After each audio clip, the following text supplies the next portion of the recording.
वक्त मैं मौजूद हूँ सेक्टर 93 में नोएडा के, और मेरे पीछे जो ये आप दो गगनचुंबी इमारत देख रहे हैं, ट्विन टावर, जिनको गिराने की तैयारी हो रही है क्योंकि भ्रष्टाचार की नींव पे बनी ये इमारत अब धराशाही होने के लिए तैयार है। पूरी तैयारियां आप देखिए जल्दी से हो चुकी है। ये देखिए अगल बगल ये जो इमारतें हैं, क्योंकि रिहायशी इलाका है, उसको ढक दिया गया है, विस्फोटक लगा दिए गए हैं। 13 तारीख से ही विस्फोटक के आने का यानी लाने का जो कार्यक्रम था, जो सिलसिला था, वो शुरू हो चुका था। जल्दी से अपने कैमरामैन से कहूंगी प्रदीप जरा ये भी दिखाइए। ये देखिए ये पूरा जो रोड आप देख रहे हैं इसको रोक दिया गया है। यहाँ पर ये लिखा भी है कि विस्फोट क्षेत्र, और इसी की तरह ये चारों तरफ ऐसी ही सड़कें जिसको रोक दिया जाएगा उस दिन 28 तारीख, यानी तारीख तय हो चुकी है, समय तय हो चुका है। 2:30 बजे का समय होगा जब इस इमारत को तोड़ दिया जाएगा और इसी के साथ साथ गिरा दिया जाएगा एक तरीके से कहिए तो। और जो स्थानीय लोग यानी अगल बगल के जो लोग हैं उनको सुबह 7 बजे बोला गया है कि वो जगह खाली कर दें। कुछ खास मेहमान भी हमारे साथ हैं, उनका तारुफ भी आपसे कराऊंगी और इस पर चर्चा भी करेंगे कि आखिरकार ये भारत में कहा जा रहा है पहली बार है जो इतनी बड़ी इतनी मंजिला इमारत जो है वो धराशायी होनी है। डॉक्टर हरीश त्रिपाठी जो कि प्रिंसिपल आर्किटेक्ट हैं ARHTA के, वो हमारे साथ इस वक्त हैं। प्रोफेसर विपुल शाह सिंह इस वक्त हमारे साथ हैं, एनवायरमेंटल हिस्टोरियन है दिल्ली यूनिवर्सिटी के। और डॉक्टर DK गुप्ता भी जो कि CMD है फेलिक्स हॉस्पिटल के, वो भी हमारे साथ होंगे। विपुल जी, आप इसको किस तरीके से देखते हैं, क्योंकि पर्यावरण में कितना पोल्यूशन आप देखते हैं, क्योंकि आप समझिए इतनी बड़ी ये इमारत है, अगर धराशाही होगी तो मलबा कितना निकलेगा। और कहा जा रहा है कि 3 महीने, 1 महीने से ज्यादा का वक्त, 3 महीने भी लग सकता है इस मलबे को हटाने में। जो धूल का गुब्बार निकलेगा, जो पर्यावरण को नुकसान पहुंचेगा, उसको किस तरीके से देखते हैं? देखिए, ये पर्यावरण पर तो इसका असर पड़ने वाला है। इसमें बहुत सारे मॉडर्न टेक्निक्स तो लगाए जा रहे हैं, लेकिन इसके बावजूद जो मलबा निकलेगा वो इस बिल्डिंग को अगर आप देखें तो, अगर ये इतनी लंबी बिल्डिंग है तो 5-6 मंजिल का तो मलबा ही होगा। तो गिरने के बावजूद जो मलबा होगा वो बहुत ही ऊंचा होगा और उसको हटाने में 3-4 महीने का समय लग सकता है। और मुझे लगता है कि बिल्डिंग को ढक देने से सिर्फ ये कहना कि पर्यावरण पर असर नहीं होगा, ये मुश्किल है। होगा आप कह रहे हैं। सर, आपको क्या लग रहा है ये स्ट्रक्चर जिस तरीके से सोचा गया है, क्योंकि इतनी बड़ी इमारत, केरल में भी हमने एग्जांपल देखा लेकिन नदी थी, यहाँ पर तो अगल बगल इमारत है, थोड़ा सा इधर उधर हुआ तो खराब हो सकता है। नहीं, देखिए अब इस पे होता क्या है कि लोगों को जो डर है, डर तो इसी बात का होता है ना कि हर कोई सबसे ज्यादा बुरा सोचता है। अब इंटरनेशनली देखिए हमारे सक्सेस मॉडल्स हैं जिनमें हमने बड़ी बड़ी बिल्डिंगों को तोड़ा है, लेकिन तमाम शहरों में, इवन इंक्लूडिंग चाइना जो सबसे ज्यादा, उनके यहाँ भी ऐसा हुआ है कि सक्सेस नहीं हुई। जिस हिसाब से, जिस कॉन्सेप्ट से उन्होंने सोचा था, उस कॉन्सेप्ट से वो नहीं गिरी। अब जैसे इसको वाटरफॉल सिस्टम से एक मेथोडोलॉजी, सर ये सिस्टम जो आप बता रहे हैं इस पर विस्तार से बात करेंगे आगे, बहुत दिलचस्प होने वाला है। और डॉक्टर क्या कह रहे हैं, क्योंकि जो पोल्यूशन होगा उससे क्या तबीयत भी खराब हो सकती है, उस पर भी हम आगे बात करेंगे। एक एक सवाल जो आपके जहन में, सबका जवाब आज होगा, लेकिन उससे पहले एक रिपोर्ट हमने तैयार की, वो रिपोर्ट जल्दी से आपको दिखाते हैं।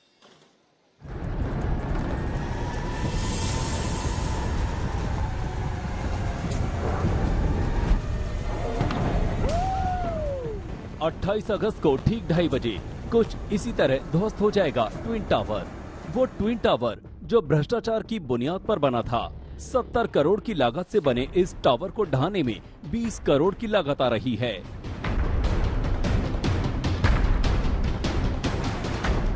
सर, पूरा काम हो गया, पूरी तैयारी? Yes, 100% now we are ready to go for implosion.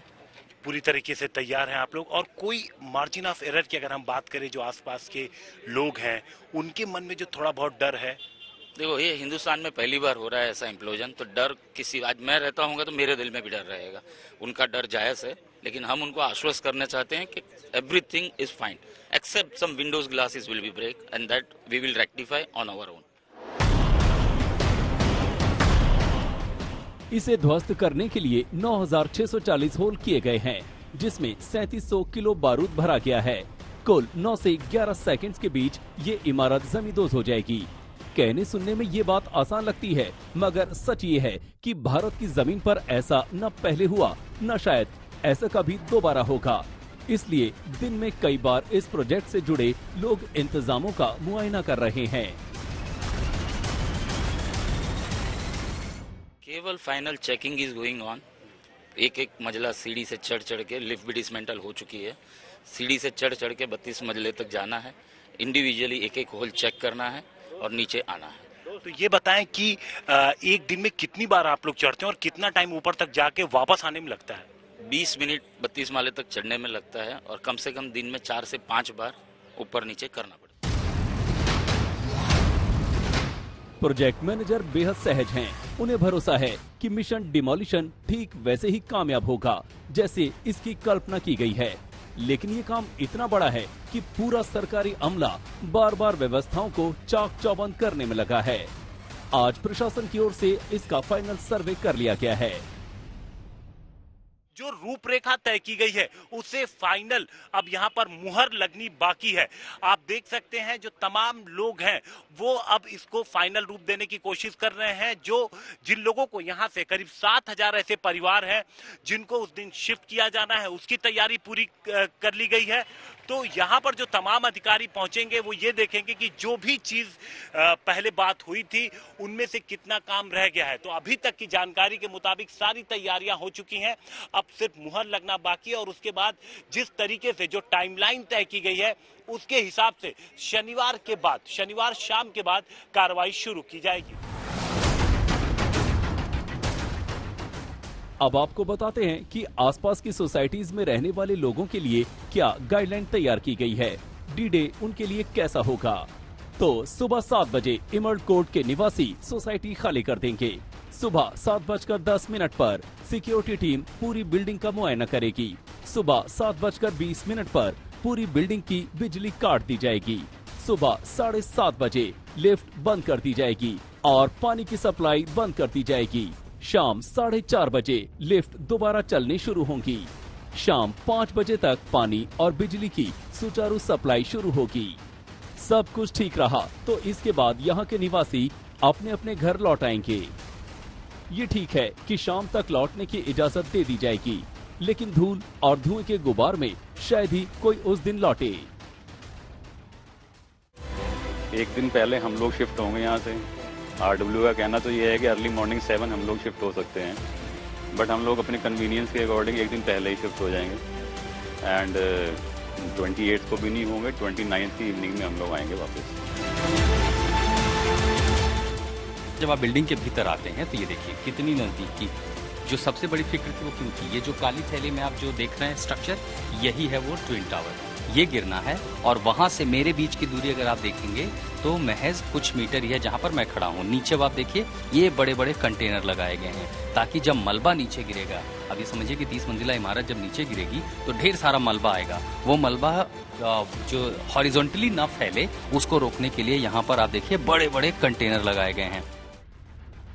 Mission को काम देने वाली टीम के लिए चुनौती है और आसपास रहने वाले लोगों के लिए बड़ी परेशानी भी। लेकिन एक बार ट्विन टावर के ध्वस्त होने के बाद लोग हमेशा हमेशा के लिए राहत की सांस ले सकेंगे। आशुतोष मिश्रा के साथ हिमांशु मिश्रा, नोएडा, आज तक।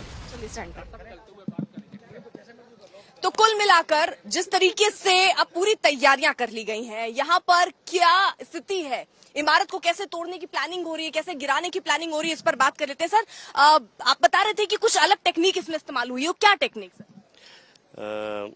इसमें ऐसा है कि ये वाटरफॉल सिस्टम बोलते हैं, जिसमें कि बिल्डिंग जो है वो ऊपर से स्लैब मतलब लास्ट स्लैब सबसे बाद में गिरेगा। एक ऐसे गिरते गिरते स्टैक की तरह ये हो जाएगा। जहां पर ये टेक्निक इस्तेमाल हुई है बिल्डिंग ऐसे ही गिरी है? देखिए ये बड़ा ग्रे एरिया है क्योंकि कोची में वैसे ये कंपनी ने कोची में काम किया था, तो इन लोगों ने ऐसा ही कहा कि ऐसा ही गिरा है। लेकिन आप गूगल करिए तो उसमें था कि वाटर में, लेक में जो है पानी में। यानी आप ये कह रहे हैं अगल बगल इमारतों में खतरा हो सकता है, थोड़ा बहुत पार्टिकल्स या कुछ इधर उधर? अब देखिए वो तो ये तो सारी सिचुएशन आइडियल उसमें है कि अगर सारा कुछ जैसा विजुलाइज किया गया है अगर वैसे टूटा तो एक पूरा विस्फोटक जिस क्वांटिटी में यहाँ पर लगाए गए हैं, जिस हिसाब से होल हुए हैं, क्योंकि आप पूरा वो भी आप सुन रहे होंगे कि करीब 9,000 के करीब होल हुए, फिर विस्फोटक उसमें भरे गए हैं, वो प्रोसेस कैसे? यानी जो सड़क सर हम इस वक्त हम दिखाइए सर, ये सड़क जो हम पीछे देख रहे हैं यहाँ पर विस्फोटक लगाए गए हैं। नहीं, ऐसा है कि अब ये सब कुछ लगाए गए या इमारत में लगाए गए, किस तरीके से? बिल्डिंग में अंदर अब इतना डिटेल तो अब जो लोग कर रहे हैं वही समझ पाएंगे, लेकिन इवेंचुअली जो एम है कि बिल्डिंग वहीं के वहीं गिर जाए, क्योंकि जो नियरेस्ट बिल्डिंग है वो 9 मीटर आप देख रहे हैं, ब्लॉक बहुत पास है, तो वो जो गिरने का खतरा है वो सबसे ज्यादा लोगों के मन में, क्योंकि आप कई बार क्या होता है कि आप वर्स्ट सोचते हो कि वर्स्ट क्या हो सकता है आपके साथ, आप वो नहीं सोचते हो कि आइडियली क्या होगा आपके साथ। ठीक है, अब देखिए डॉक्टर गुप्ता भी हमारे साथ इस वक्त जुड़ चुके हैं। डॉक्टर साहब, आ जाती हूँ मैं आप ही की तरफ। ये जरा बताइए, अब इतनी बड़ी इमारत गिरेगी, धूल का गुब्बार निकलेगा, यहाँ पर दिवाली वगैरह के समय पर तो हमने देखा है थोड़ी सी दिक्कत होती है, लोग खांसने या सांस लेने कई तरीके की दिक्कतें होती हैं, इससे कितना स्वास्थ्य पर असर पड़ेगा? देखिए बिल्कुल ठीक कह रहे हैं, जैसे आपने कहा ना दिवाली के टाइम जो एकदम स्मोक छा जाता है, या कभी कभी देखा है विंटर में नवंबर दिसंबर में जब पर लोग पराली वगैरह जलाते हैं, उस समय जो बहुत सारे जो एयर में पार्टिकल सस्पेंडेड हो जाता है उस समय स्मोक हो जाता है। तो इतना और जब टावर गिरेगा।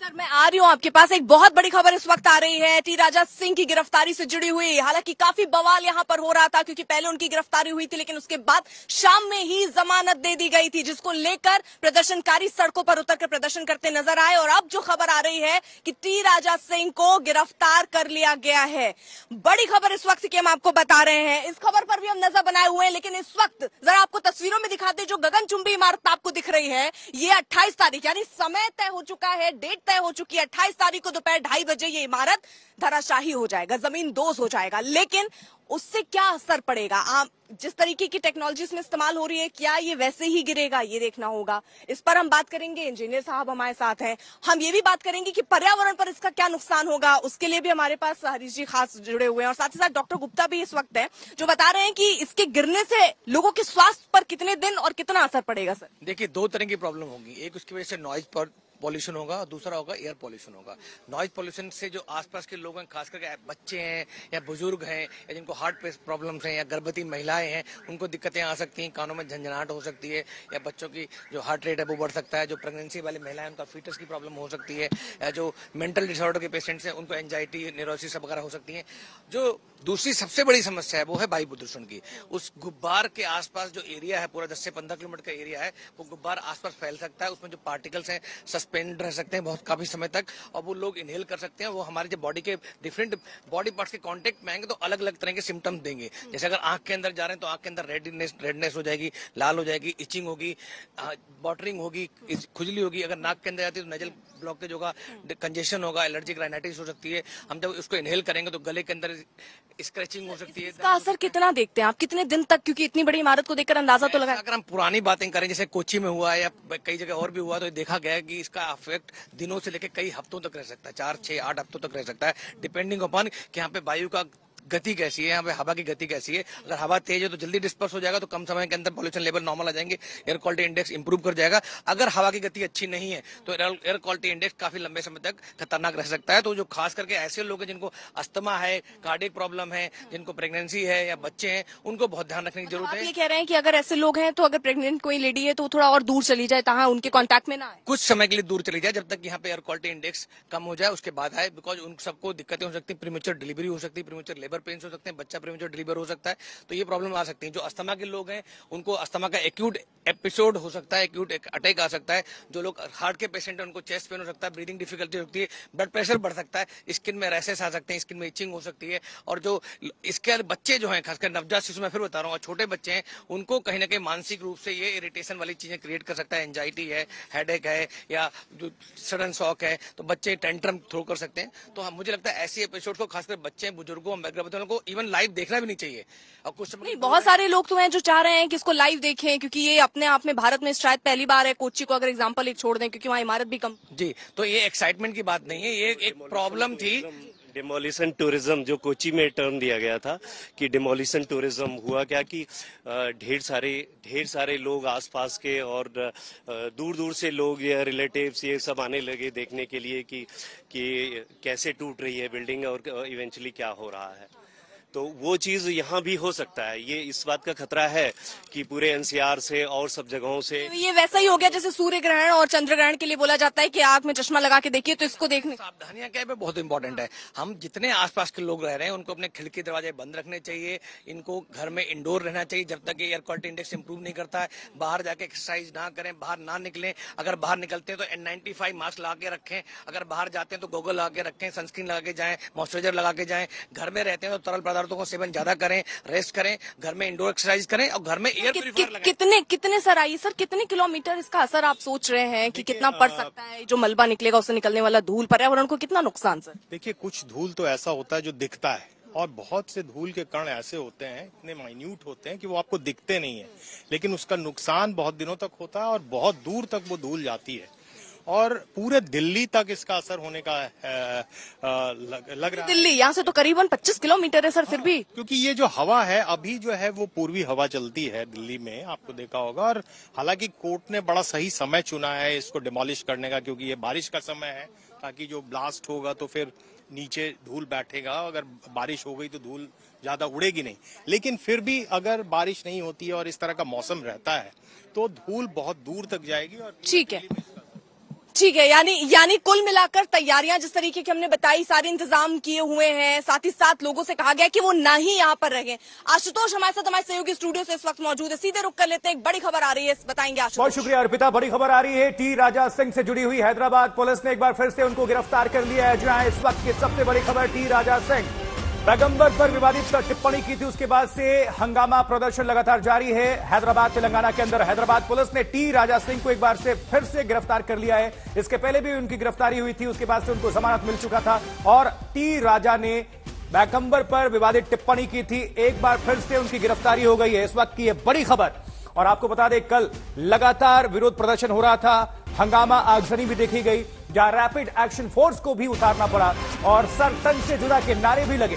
हैदराबाद के एक इलाके में एक वक्त ऐसा भी माहौल हो गया था कि दोनों समुदाय आमने सामने हो गए थे, लेकिन मामला शांत कराया गया था और हैदराबाद पुलिस ने टी राजा सिंह को एक बार गिरफ्तार किया है फिर से। तो ये इस वक्त की ब्रेकिंग न्यूज, बड़ी खबर। हैदराबाद पुलिस ने हाईकोर्ट में याचिका भी दाखिल की है। राजा सिंह की रिहाई के आदेश के खिलाफ याचिका दायर हुई है और हैदराबाद में विधायक टी राजा सिंह फिर से गिरफ्तार हो चुके हैं। हालांकि उन्होंने पहले ही कह दिया था कि मेरी गिरफ्तारी को लेकर साजिश हो रही है, प्लानिंग के तहत मेरी गिरफ्तारी होगी।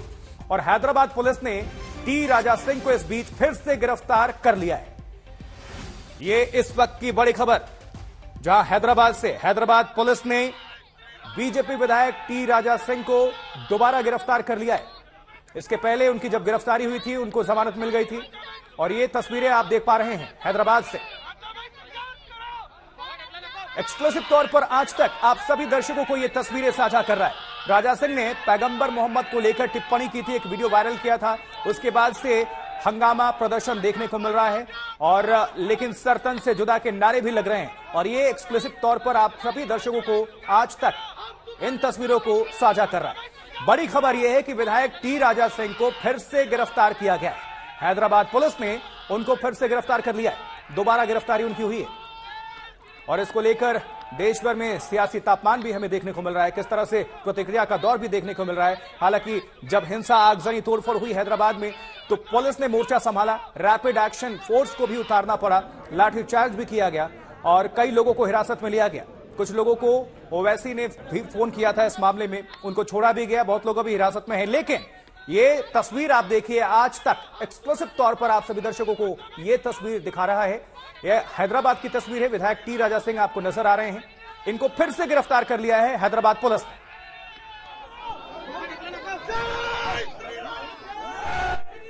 नारे लग रहे हैं, नारे के बीच टी राजा सिंह पुलिस के साथ जाते हुए। तो इस वक्त की सबसे बड़ी खबर, ब्रेकिंग न्यूज ये है कि हैदराबाद से गिरफ्तारी हुई है टी राजा सिंह की।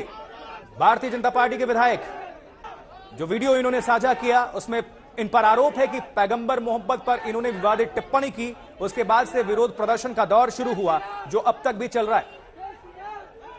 और इस पर और जानकारी साझा करने के लिए हमारे साथ जुड़ चुके हैं अब्दुल बशीर, हैदराबाद से हमारे संवाददाता। अब्दुल, क्या जानकारी मिल पा रही है, क्या खबर, क्या तस्वीर?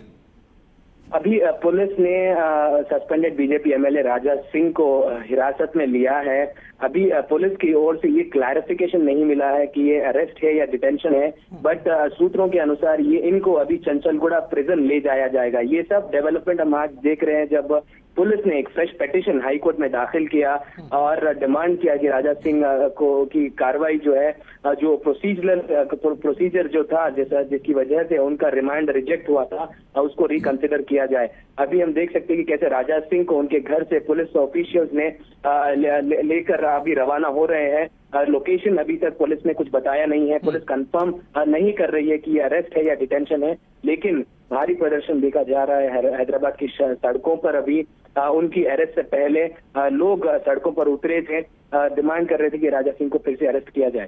ठीक है, हम देख रहे हैं यहाँ पर प्रदर्शन भी देख रहे हैं, हम वहां पर समर्थकों की हुजूम को भी देख पा रहे हैं, नारेबाजी कर रहे हैं। लेकिन हैदराबाद पुलिस ने जब इनको गिरफ्तार कर लिया, फिर से इनको जमानत भी हो गई, दूसरी बार गिरफ्तारी या फिर अभी उनको अरेस्ट किया गया या अभी क्लैरिफिकेशन आना बाकी है, लेकिन पुलिस ने क्या दलील रखी है? दूसरी बार गिरफ्तारी की नौबत क्यों? जमानत जो केस रजिस्टर हुआ था, इसमें हमको जानना ये जरूरी है कि उनको जमानत नहीं मिली थी, बल्कि उनकी रिमांड कॉपी जो पुलिस ने फाइल की थी, जो 14 डेज की जो कस्टडी पुलिस ने मांगी थी इस केस में, उसको खारिज कर दिया था। तो इसमें बेल उनको नहीं मिली थी। 41 सीआरपीसी नोटिस का प्रोसीजर जो है वो नहीं होने की वजह से कोर्ट ने पुलिस को फिर से ये प्रोसीजर करने के लिए के आदेश दिए थे, जिसके चलते राजा सिंह को इमीडिएटली रिहा किया गया था। अभी जो है हाई कोर्ट में पुलिस ने पिटीशन डाला है और अभी हम देख सकते हैं कैसे पुलिस उनको हिरासत में ले रही है। अब्दुल, पुलिस राजा सिंह को कहां लेकर जा रही है? ये पुलिस का अभी तक तो पुलिस की ओर से इसका कोई क्लैरिफिकेशन नहीं आया है, लेकिन सूत्रों की अगर हम माने तो इनको अभी चंचलगुड़ा जेल, जो लगभग 3 किलोमीटर उनके घर से पड़ता है, वहां चंचलगुड़ा प्रिजन को इनको ले जाया जा रहा है। साथ ही वहां पर अभी हालात किस तरह के हैं? अभी प्रदर्शन दोनों ओर से दिखाई दे रहा है। राजा सिंह के जो समर्थक है वो डिमांड कर रहे हैं कि उनको रिहा किया जाए, उनको इमीडिएटली छोड़ा जाए, बल्कि दूसरे पक्ष से जो 2 दिन से आंदोलन चल रहा था, उनका ये डिमांड है कि उनको अरेस्ट किया जाए, उनको फांसी होनी चाहिए, ये इनका डिमांड रहा है। इसके चलते कल हमने देखा था कैसे गर्म माहौल हैदराबाद के सड़कों पर दिखा था, लाठीचार्ज हुआ, कई सारे लगभग 127 के आसपास नौजवानों को गिरफ्तार किया गया था प्रदर्शन के बाद।